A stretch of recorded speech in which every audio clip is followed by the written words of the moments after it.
तो सबसे पहले क्या करते हैं कि फ़ाइल बनाने के लिए आउटर बाउंड्री खींचते हैं। आउटर बाउंड्री खींचना बहुत आसान है। स्केल को ऐसे बिठाइए और इस तरह से इसको आउटर बाउंड्री खींच दीजिए। कोशिश कीजिएगा कि एक अच्छा शेप मिले इसको। आप लोग अच्छे से करना, आप लोग बनाओगे तो। क्या नहीं दिखाई दे रहा है? भी दे सकते हैं। नहीं, बहुत ज़्यादा चित्रकारी, ज्योग्राफी का जो फाइल बनता है ना, तो बहुत ज़्यादा चित्रकारी करने की ज़रूरत नहीं है। आप सिंपल से एक बाउंड्री खींच दीजिए और देखिए ये स्केल में ना ये साइड वाला ऑप्शन में यहाँ पर ले लीजिए इसको थोड़ा सा डिस्टेंस, ताकि वो इक्वल चारों तरफ से दिखे। ऐसा नहीं कि कहीं ज़्यादा कहीं कम दिखता हो, अच्छा नहीं लगता फिर। तो आउटर बाउंड्री रेडी हो गया जी सर। इसको यहाँ से जोड़ देते हैं। होप कि एक अच्छा लुक मिल गया इसको, है ना। अब हम लोग आज बनाने वाले थे समोच्च रेखा, है ना। समोच्च रेखा है जो कि पेपर पर दी हुई है, ये पेपर पर हमारा है ना। इसको क्या करना है हमको कि कहाँ पर हाइट है, कहाँ पर डाउन है, वो चीज़ें हमें दिखाई नहीं दे रहा स्पष्ट रूप से। तो वो चीज़ स्पष्ट देखने के लिए इसका धरातल पर इस मैप को उतरने के बाद किस प्रकार से नज़र आएगा वो नज़र आए। अभी हम लोग वो चीज़ देखेंगे कि किस प्रकार की आकृति बनेगी। तो सबसे पहले क्या करना है कि ये जो समोच्च रेखाएं दी गई है, कंटूर लाइन से जो दी गई है, उसके अकॉर्डिंग से एक डिस्टेंस कवर कर लीजिए। जैसे ये है, डिस्टेंस ले लेते हैं इसका हम लोग। तो जहाँ ये लास्ट कर रहा है वहाँ पे एक चिन्ह लगाएंगे और इधर एक जहाँ लास्ट कर रहा है वहाँ पे एक चिन्ह लगा देंगे। कलर किया हुआ है उसका अलग से। अब ये होने के बाद स्केल की सहायता से थोड़ा सा नीचे हम लोग इसको खींच लेते हैं, ठीक है। कोशिश कीजिएगा ये 90 डिग्री का एंगल बनता हो, है ना। ऐसा नहीं कि 90 डिग्री का एंगल नहीं बनेगा तो फिर थोड़ा आड़ा टेढ़ा लगेगा देखने में, तो ठीक नहीं लगेगा। आप लोग अगर 90 डिग्री का एंगल नहीं बना पा रहे हैं, ये बिल्कुल सीधी नहीं खींच पा रहे हैं, तो चांद की सहायता से 90 डिग्री का एंगल बना सकते हैं आप लोग। और उसके बाद फिर इसको खींचिए। ये हो गया।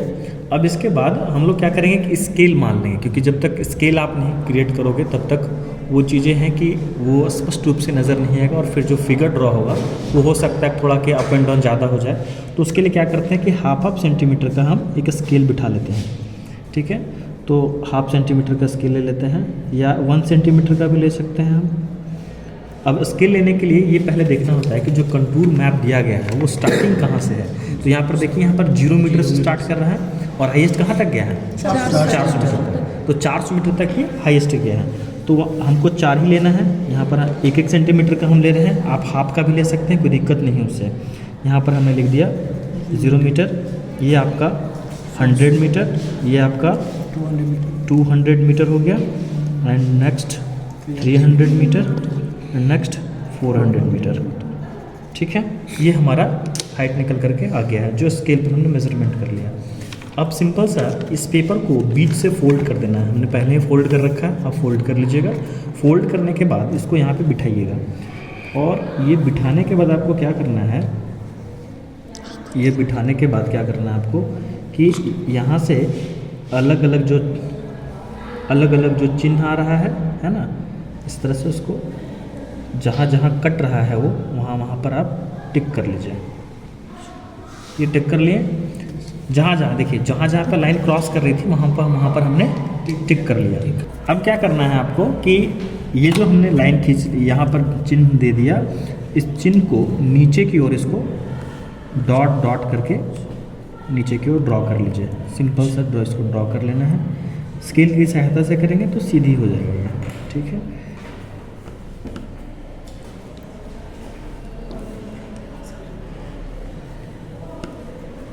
सभी जितने भी डॉट हमने लगाया था, जितने लाइंस टच कर रहे थे, उस सारे लाइन को हमने क्या किया, नीचे की ओर खींच लिया।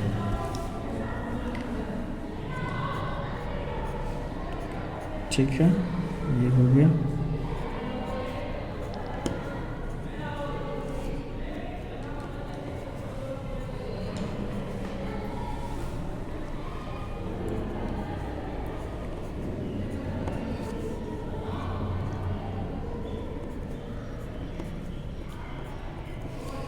ये हो जाने के बाद क्या करना है आपको कि देखना है कि इस कंटूर मैप जो दिया गया है, समोच्च रेखा जो दी गई है, इन रेखाओं का मान कितना डिग्री से कौन सा गुजरा हुआ है। जैसे देखिए, ये फर्स्ट वाला जो लाइन था, ये फर्स्ट लाइन है कितना डिग्री है इसका मान?